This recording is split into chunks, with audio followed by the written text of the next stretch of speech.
off their back. They had lost 24 straight on the road against Green Bay. Going into Sunday, 8 Lions players weren't even born the last time the Lions won at the Packers, but that all changed. The Pack lose their 3rd straight. Stephen A., how much is Aaron Rodgers to blame for this 3-game losing streak? Well, definitely he has a strong level of culpability. I mean, the gloves come off. He's the reigning league MVP. He's a superstar.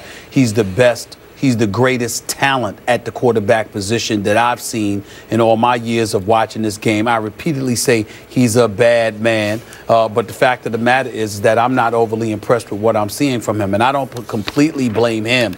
But at some point in time when you're that great playing that position, you have to be able to stop the bleeding.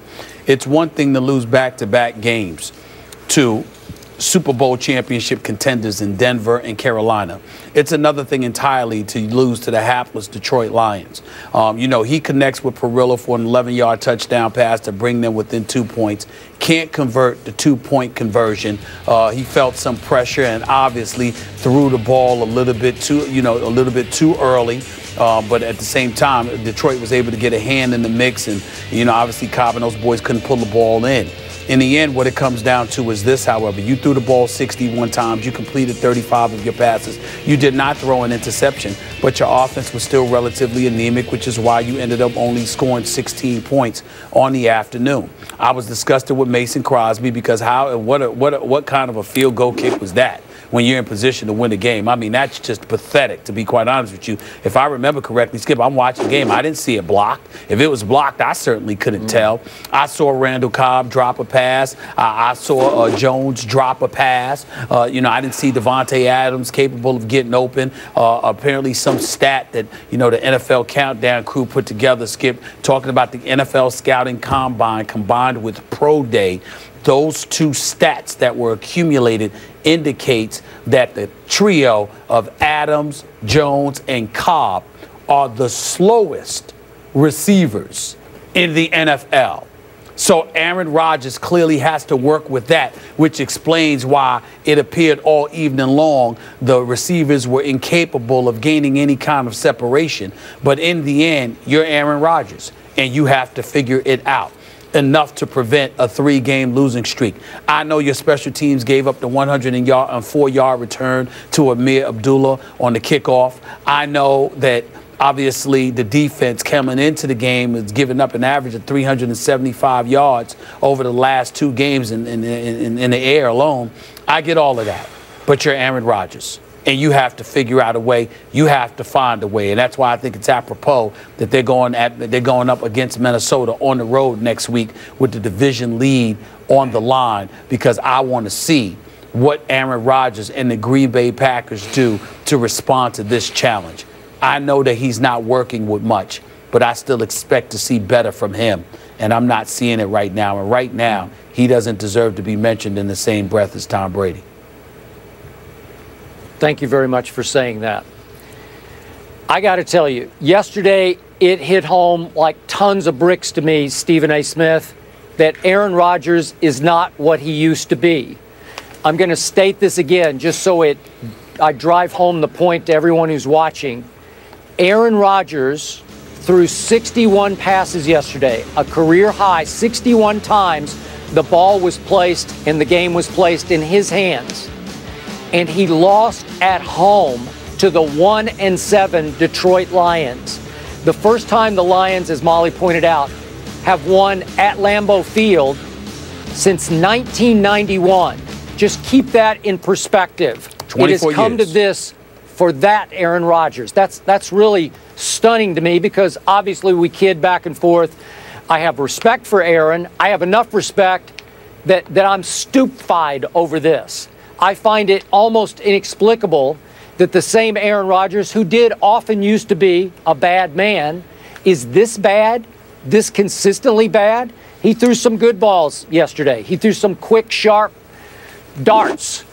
And he threw a bunch of wildly erratic, wildly off-target balls that are so not Aaron Rodgers. All of a sudden, Lambeau Field has become Mr. Rodgers' neighborhood.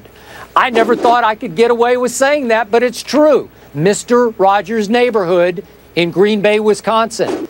You're kidding me. And Stephen A., you look at the last 2 weeks, he has had late plays that could win or get them in position to win the game. Obviously going for the touchdown at Carolina, and he readily admitted that Aaron Rodgers, I saw something as in a pass rusher, and I got scared.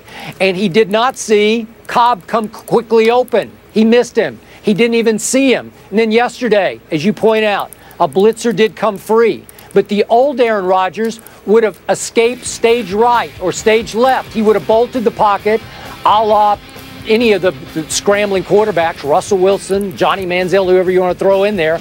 Aaron Rodgers had that kind of quickness. He has that kind of quickness. But right now, he's lost his poise, his confidence, and in some cases, flat out nerve. He just doesn't have the nerve he used to have in the pocket. He's not sure anymore. And again, is his offensive line any worse than Tom Brady's? No, it's not. So there's got to come a point where Aaron gets comfortable with his lack of protection, gets rid of the ball quicker, stays focused on what's happening downfield instead of what's coming into his face. And even on that late play, he sees the blitzer come free. Oh my God, I got to just lay it up for grabs, basically. And he targeted Davante Adams 21 times yesterday, and he caught only 10 of them. Well, again, that's not good enough. And I get you, not enough foot speed.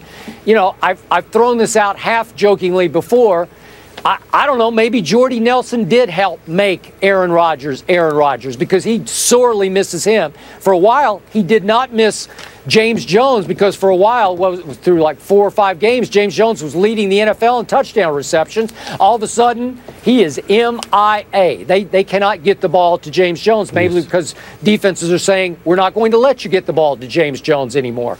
So all of a sudden, Cobb, Davante, James Jones, apparently Richard Rodgers, it's just not enough for Aaron Rodgers. Well, you're explaining it accurately because here's the bottom line, Skip. If you don't have a Jordy Nelson, then you don't have to worry about the deep threat. So, you know, he facilitated other people being able to get open. These guys clearly can't get open. Davante Adams is targeted 21 times. He only catches 10 receptions. I mean, 10 receptions is decent if you're targeted 11 or 12 times. But when you're targeted 21 times and you only catch 10 passes, something's wrong with that picture. And then it explains also because of what you're highlighting, the lack of production in James Starks filling in for the injured Eddie Lacy. With a guy like Jones, with a guy like Cobb, with Davante Adams, struggling to get open, and you got to give the ball to some dude named Perillo, okay?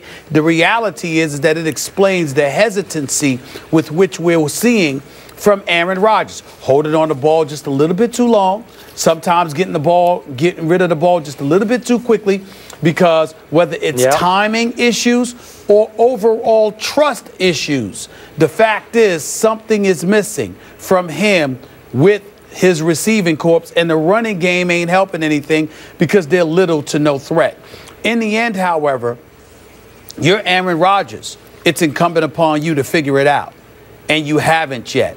And if it's one thing to lose to Denver and Carolina, but if you're going to lose to Detroit too, why the hell should we believe you're going to beat Minnesota, particularly in Minnesota? I agree. And by the way, I'm waiting to see whether or not this guy Bennett or whomever he is going to continue to call plays, or is Mike McCarthy going to now take over play calling duty like he had last year? Remember, he gave it up, fired the special teams guy. Special teams have been playing better this year until they gave up that 104-yard kickoff return to Amir Abdullah. So we might see some changes coming in Green Bay. We're not sure yet what they're going to be, but in light of the fact that McCarthy is getting such little production from the offense, I definitely think that is the order of the day. Defensively, what can you do? Don Capers is back there coaching the defense. You still got Clay Matthews and those boys in the lineup. Outside of injuries, guys getting better, I don't know what more you can do if you're Green Bay defensively. I agree. But there's a hell of a lot more you can do offensively. I can tell you that much. I am with you. I think it's time for Mike McCarthy to re-seize control of calling the plays. I think Aaron Rodgers would appreciate that. Might give him a little more confidence. Maybe so. That's not going to happen quite yet because he said after the game McCarthy will keep play calling responsibilities. The Minnesota Vikings now move into first place in the NFC North. How about we stay in the NFC, but take a look at the NFC least. The only team to win this weekend was the Redskins, but the Giants still hold